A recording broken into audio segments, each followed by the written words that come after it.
Bismillah ar-Rahman ar-Rahim. Alhamdulillah wa salatu wa salam ala Rasulillah. Assalamu alaikum wa rahmatullah. I want to talk to you about a few things that often are not discussed very much, and that is the books of prison, the books of Guantanamo and Bagram, where I was held, uh, and was able to bring back some of these books and have them with me to this day. The first book is one that perhaps some of you would have heard of me speak of before, and that is the English, A Portrait of the People by our national treasure, Jeremy Paxman. This book was given to me by MI5 in 2004. I used to often think, why would they have given me a book like this? But nonetheless, it is, as you can see, stamped, approved by US forces officially. When I eventually met Mr. Paxman after returning from Guantanamo, I did ask him why he thought the MI5 had given me a copy of his book, and he didn't have a reply, I think maybe for the first time in his life.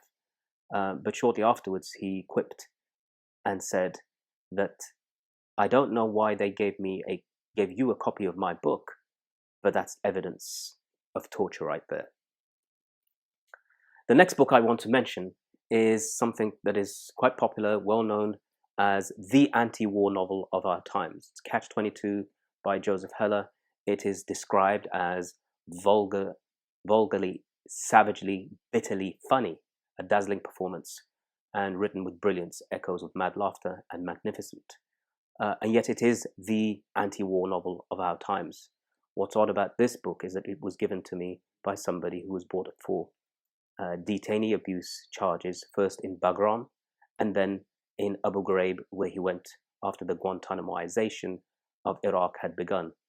And this soldier later left the military and joined the Veterans Against the War movement. If you want to know more about him and that whole experience, I urge you to see the film Taxi to the Dark Side, which won the Oscar for Best Documentary in 2008. That's this book. The crux of what I really want to talk about are these following books. They're going to be the Quran and the Bible, both together. Now, you can see I was given a copy of the Bible, this very Bible, in Bagram, where I was held in 2002 by American soldiers who thought I would be interested in Christianity. And of course, as being a Muslim, I was interested. What's interesting about this is that it has its military combat jacket on it. It's a militarized version of the Bible. And for those who don't know, especially if you read much of the Old Testament, there's plenty that talks about violence. It talks about fighting in the name of God and justifications of all sorts of things that today we would not associate with the Bible. Rather, we would associate them with the Quran. But as you can see, this Quran, it has no combat jacket on it. And it was simply the same Quran that many people will see inside the mosque. It was our solace at night. It gave us tranquility in the day. We recited from it, we learned from it, we pondered on its verses and its meanings and memorized its words. The hardest part for us was in the beginning when we'd see this Quran ripped up into pieces in Kandahar and Bagram and thrown into the toilet just to try to break our will.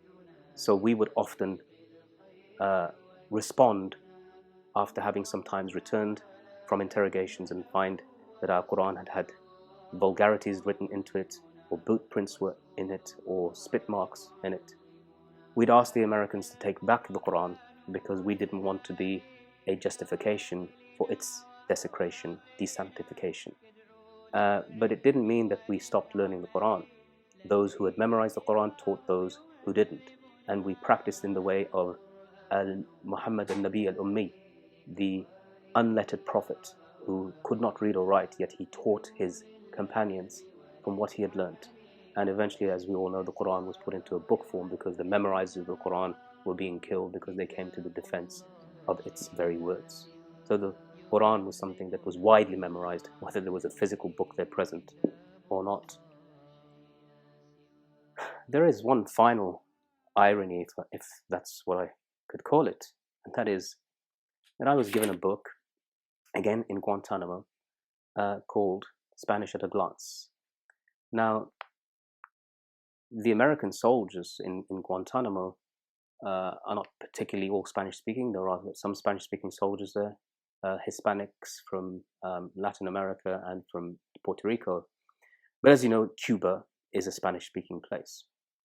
And one of the dishes that's consumed there, or under the chapter South and Central American foods, is this dish that we did get given sometimes in Guantanamo, and that is called Moros y Cristianos, Muslims and Christians, better known as black beans and rice. Now, it's clear the Moros, which is the Spanish word here for Muslims, refers to the black beans, and the Cristianos refers to the white rice. But I wonder, in the midst of all of this black and white, where do white Muslims fit in, and where do black Christians fit? I don't know, but it's food for thought. إنا نحن نزلنا الذكر إنا له لحافظون